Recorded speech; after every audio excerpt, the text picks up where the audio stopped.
In this video, I'm going to share with you the mindset that you need and give you some tips that you will find helpful in selling your home quickly and for top dollar. If you are even thinking about selling your home in the near future, if you don't watch this video, it'll be a disservice to you and could likely cost you thousands of dollars that you're going to net at the closing table.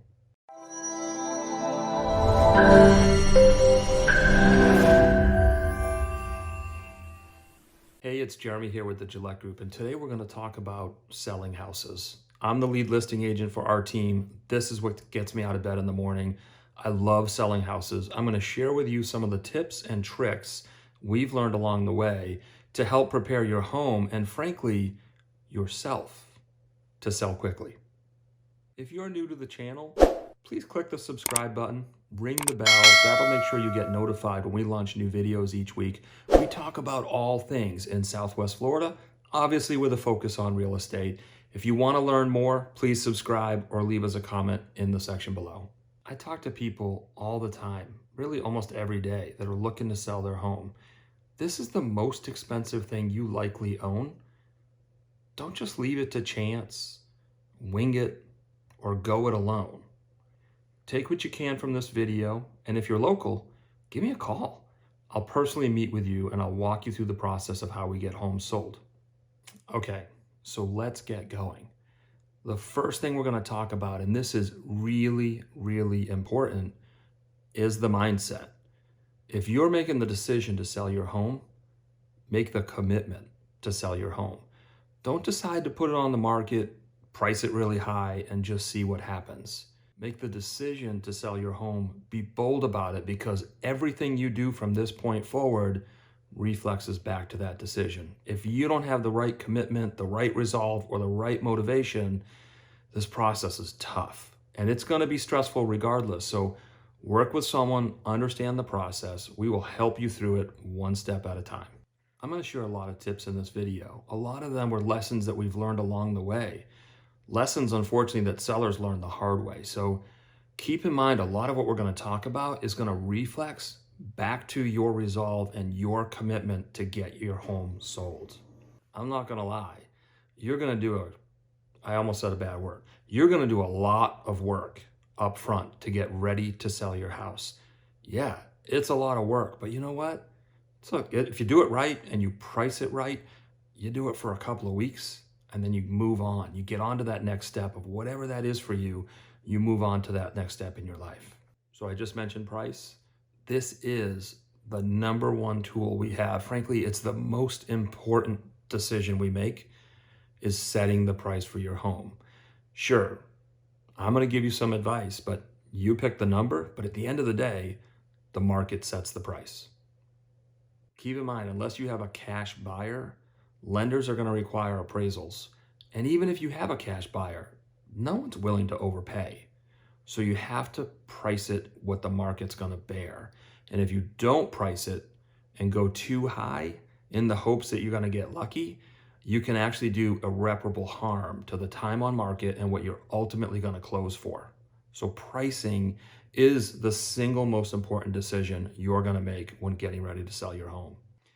Every seller thinks their home is the best, but if you choose to overprice it, no one's walking in the front door, because they're going to be able to find comparable properties with the same features for less money. Or they're going to find a property that maybe is a little bit bigger in a better location or has more features for the same amount of money. So when you're setting that all-important listing price, it's absolutely critical we get it right. Here's what I'll tell you. If you have the right mindset, you do the work that's required up front, and you price it correctly, you're going to sell your house quickly and for top dollar. So be objective and be open when picking your pricing strategy. I've mentioned it before, but if you price too high right out of the gate, you're going to do irreparable harm to ultimately to your sales price. All right, so speaking about people coming through your front door, this is the one, probably the highest ROI you're going to make when you're getting your house ready to sell, and that's curb appeal. I want you to think about something. When you've looked at houses before, or people are coming to look at your home, think about what happens. They walk up with their agent, they're standing at the front door, The agent's fiddling with the lockbox, the Supra, they're getting the key out, and what are the buyers doing? They're looking around. They're seeing that the house needs to be painted, or maybe it needs to be pressure washed. They're looking at, wow, the mulch is kind of washed away. The weeds are beginning to grow because the mulch got washed away. So curb appeal is one of those things where it's very little dollars to impact, but it has a huge return. So remember, first impressions are super critical, and it sets the stage for what the buyer is going to expect when they go into the home. So don't be offended when you get some direction about things that you need to do, whether it's to clean, to declutter, or how to get your house ready to sell. Whoever it is, if it's myself or another agent, they're giving you practical, real-world experience to make the process better and easier for you. So again, be objective, welcome the feedback. Frankly, it's a gift. It's based on tons of transactions closing and experience. That's what you get when you're working with an agent that sells homes every day. Yeah, you're gonna be inconvenienced. And yes, it's gonna be a lot of work. Go back to the mindset. You're selling this house. You're packing up to move out. We're going to return to that quite a few times through the process and through the tips. So wrapping that up, a little bit of effort cleaning up the front of your house, adding some mulch, doing some weeding, doing some landscaping. It goes a really long way in making a very important, good first impression. So next tip is to clean.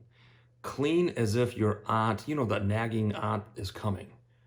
The aunt, the one where when you don't wipe down the shower after you use it, that aunt. Keep in mind, you want buyers to look around and you want your home to make a statement. You want that statement to be something like, I'm well cared for, I'm well maintained, and I'm super clean. This is a home that you're gonna wanna live in for a long time. So cleaning is a critical first step in getting your home ready to sell. It sends the right message to the buyer when they get in the front door, and it tells them what they can expect almost emotionally, maybe intuitively, about how the home has been cared for. So decluttering is super critical. Remember the mindset. You're selling your home and you're moving out, not if it sells, when it sells. So every day, put stuff in a box, try to get 1 or 2 boxes out, go rent a storage unit, get as much as you can out of the house. Buyers have a really hard time trying to visualize what their stuff's gonna look like in your space. And the more things on the wall, the more things on the floor, the more things you have on the countertops, the harder for them to do that. So cleaning is the first step, decluttering is right behind it. Take a look at these 2 videos. This is just an example. I shot this in my kitchen just to give you guys an idea. This is what I'm talking about between cleaning and decluttering. Okay, so you can just see this is a quick video looking at a kitchen. It's clean, but it just looks lived in. The mixer's out, you got the Vitamix out, the coffee maker, the waffle iron's on the counter, you've got your charging station, the toaster oven's out, dishes have been cleaned but sitting out. As opposed to when you walk into the same kitchen that's been totally decluttered. Do you think your buyers can picture where their stuff goes and how it's all going to look when they get in here?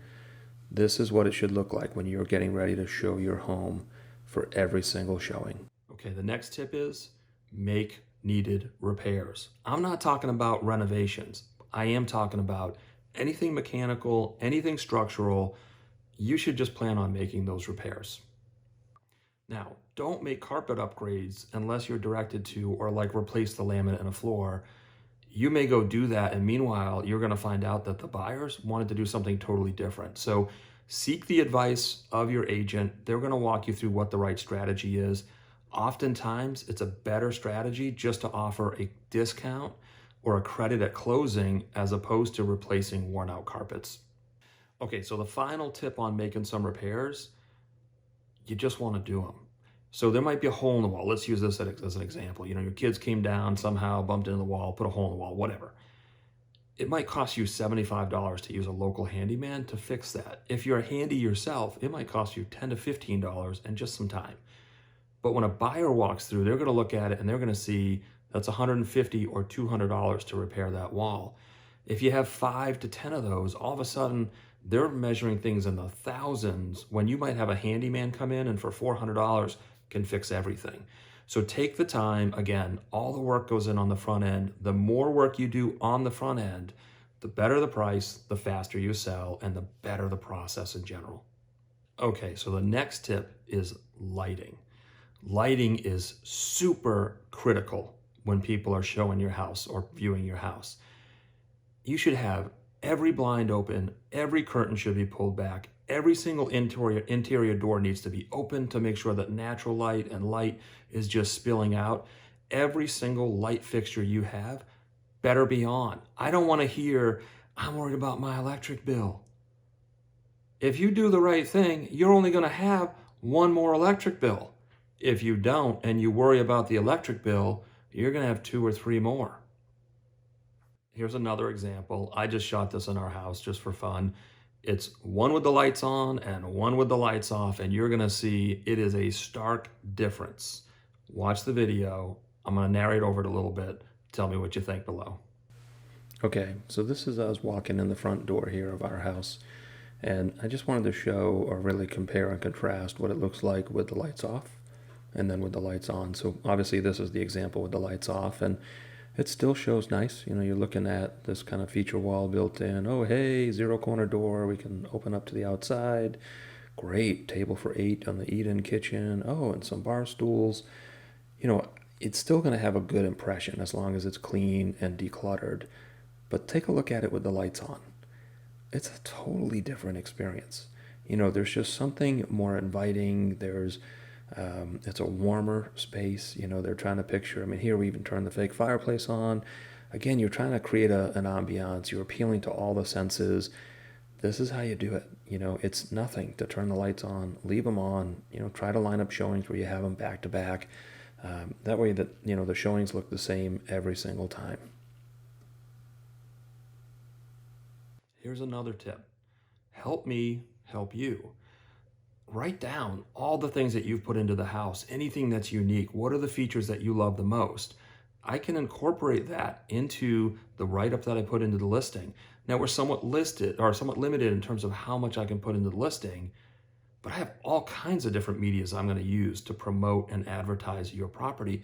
I'm going to market it like crazy. So I might do something on Instagram and something else on Facebook, and I might do a YouTube video, whatever it is. I can incorporate a lot of that and really show why your house stands out, is more unique, is highly differentiated. Here's another tip, and it often goes overlooked. Bring rooms back to their original purpose. So let's say, as an example, you've decided to use one of your bedrooms as a craft room. Get all the craft stuff back out of there and make it back into a bedroom. Put a bed back inside, get everything out of the closet, and just put like a handful of clothes in there so the closet looks extra spacious. People aren't going to have the same affinity for all of your scrapbook supplies, your fabrics that are hanging over, and I don't know, all your bedazzler jewels. They're going to want to be able to see the bedroom as a bedroom. This one's a little tough, but you need to depersonalize your house. Remember, you're moving out, not if, when. But everybody else walking in is potentially moving in. So they don't want to learn about your family tree by the 35 pictures that go down the staircase or fill an entire wall. You know, here's an example. This is in our bedroom. I figure this is just another way to show you. People don't want to see your wedding picture. No one's going to love my wife like I do. Take that stuff down. Put it in a box super safely. Let it be the first one that you unpack in the next house. Get all the pictures of your family and anything personal off the walls. Put something fun or whimsical back up, or just leave it blank. But you really need to make an effort to take the personal stuff out of the home. Okay, so this is just a shot of our bedroom as an example. One with our wedding picture, and then one with just something fun. Again, depersonalize your rooms. Keep in mind, you're moving out. I don't want to hear, but we have to live here. You're not going to live here. You're selling your home. Again, be objective. Listen to the guidance and the feedback that you're getting from the agents. It's not easy, but if you do it right, you're gonna do it quickly. Okay, this is the last one, and it's a big one. Interview your listing agents. You might not be aware, but I live here in Southwest Florida. You can't kick a rock without hitting another realtor here. That's science. Yes, we're everywhere. Social media is probably the worst.